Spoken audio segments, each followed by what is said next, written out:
मैंने विनेश से भी बात की थी, भूपेंद्र सिंह हुड्डा साहब, और विनेश का ये भी मानना था कि वो भारत के मेडल के तौर पर वो लड़ाई नहीं लड़ी गई कि अरे ये विनेश को मेडल मिलना है, तो जो कानूनी प्रक्रिया भी थी उसका जो सही इस्तेमाल किया जाना चाहिए था वो नहीं किया गया पेरिस में।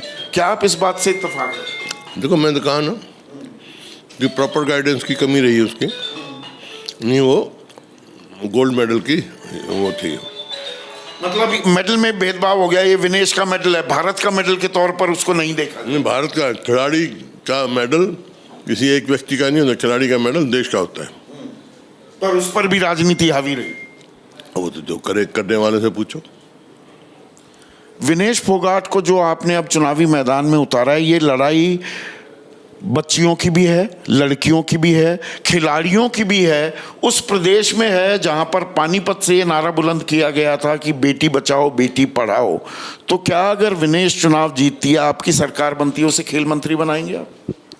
ये हाइपोथेटिकल सवाल है आपका।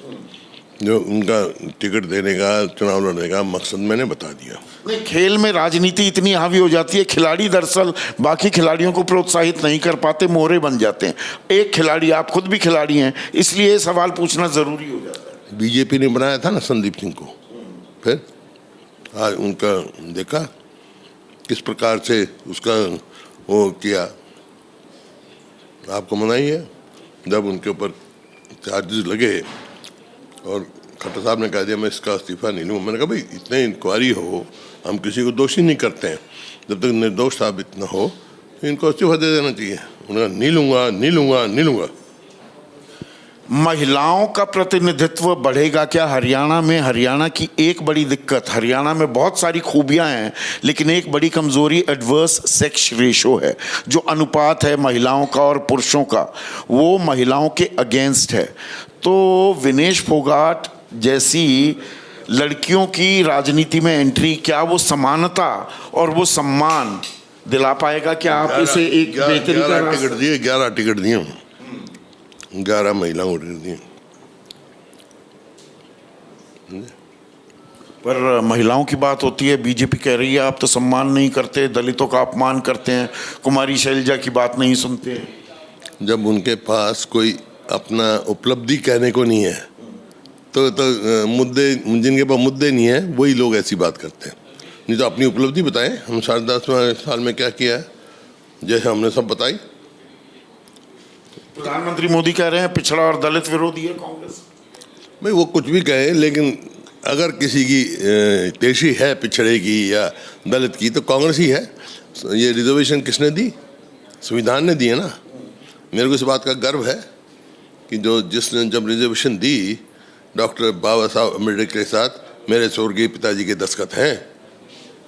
कॉन्स्टिट्यूएंट असेंबली के सदस्य थे चौधरी रणबीर सिंह। और आप जब अतीत में जाते हैं, ये अतीत की बातें, इतिहास के जब गड़े मुर्दे उखाड़े जाते हैं, आपके मन में क्या गुजरती है भूपेंद्र सिंह हुड्डा? क्योंकि चौधरी माटू राम, आपके दादा की भी मैं बात करूं, वो गांधी के अनुयायी थे।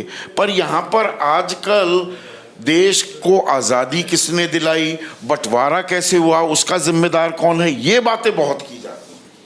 चलो अतीत की तो बातें क्या है, लेकिन देश आज़ाद हुआ, लोगों की कुर्बानी से दी। और बहुत सारे लोगों को तो पता भी, जैसे मेरे दादाजी फ्रीडम फाइटर थे, मेरे पिताजी थे, ऐसे बहुत वो हुए। लेकिन ऐसे भी लोग हैं जिन्होंने कुर्बानियाँ दी, उनका गांव और नाम भी नहीं पता। लाखों की कुर्बानी से देश आज़ाद हुआ है और इस देश की लड़ाई में हिंदू, मुस्लिम, सिख, ईसाई सब थे। जैसे ही घड़ी का काटा दोपहर 2:30 पे आए, बबीता जी का दिल सास बहू साजिश के लिए मचल जाए। और ये है इनकी बहू, पूरे दिन ऑफिस की टेंशन हो जाए गॉन जब ये करें अपना फेवरेट शो फ्री टाइम पे ऑन। इनकी तरह आप भी देखें अपना फेवरेट शो अपने टाइम पर और डाउनलोड कीजिए एबीपी लाइव ऐप अपने स्मार्ट टीवी पर।